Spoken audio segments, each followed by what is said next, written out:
தமிழ் நிலத்தில் வேட்டையாட வில்லை பயன்படுத்திய வில்லிகள் அல்லது வில்லாளிகள் என்ற மிக பழைய குடியினரே வன்னியர்கள் என்று கூறப்படுகிறது. ஏனெனில் வன்னியரின் முக்கிய தொழிலாக வேட்டை தொழில் சங்க காலத்தில் இருந்து வந்திருக்கிறது என்பது பிற்கால சான்றுகளால் உறுதி செய்யப்பட்டிருக்கிறது. தவிர தமிழகத்தில் வேறு எந்த சமூகத்தாருக்கும் உரியதாக வில் குறிப்பிடப்படவில்லை. வில்லை குலக்குறியீடாக கொண்ட இந்த குழுவின் வழிவந்தவர்களே பின்னர் வில்லை குலச்சின்னமாக கொண்டிருந்த சேர மரபினர். சேர அரசர்கள் அக்கினி குலத்தை சார்ந்தவர்கள் என்பதை வில்லி பாரதம், திருவிளையாடற் புராணம், பேரூர் புராணம் ஆகியவையும் உறுதி செய்கின்றன. கம்பர் எழுதிய சிலை எழுபது என்ற நூலும் வன்னியர் அக்கினி குலத்தரசர் என்பதையும் அவர்கள் கையில் எடுத்த வில்லின் சிறப்பு பற்றியும் கூறுகிறது. சங்க காலத்தில் தகடூர் என்று பெயர் பெற்றிருந்த தருமபுரி பகுதியை ஆண்டு வந்த அதியமான் சேரரின் தம்பி என்று குறிப்பிடுகிறது தகடூர் யாத்திரை எனும் நூல். அவர்களும் வில் சின்னத்தையே பெற்றிருந்தமையால் அதியமான்களும் அக்கினி குலத்தில் உதித்த வன்னியர்களே என்பது உறுதியாகிறது.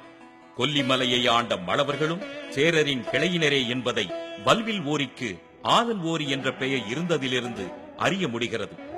இவர்களும் வில் சின்னத்தையே பெற்றிருந்தார்கள். வல்வில் ஓரி மழவர்களில் தலை சிறந்த மன்னன்.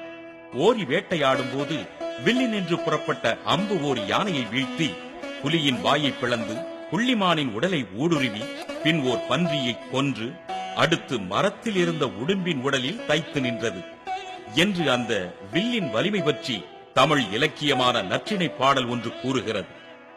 படையாச்சி அல்லது வில்லிகள் எனப்படும் வில்லாளிகள் சோழர்கள் காலத்தில் பள்ளிவாழ் போர்ப்படையாக இருந்து பெரும் பணியாற்றி இருக்கிறார்கள். முக்கியமாக ராசேந்திர சோழன் கோசலம், வங்கம், உத்திராடம் போன்ற வடநாடுகளின் மீது படையெடுத்து பெருவெற்றியை பெற்று அங்கிருந்து கங்கை நீரை கொண்டு வந்தபோது வன்னியர்களின் பங்களிப்பே அதில் அதிகம் இருந்தது. இதனாலேயே அவர்கள் அதிகம் வசிக்கும் செயங்கொண்டம் பகுதியில் தன் வெற்றியின் நினைவு சின்னமாக கங்கை கொண்ட சோழபுரத்தை நிர்மாணித்தான் ராசேந்திர சோழன்.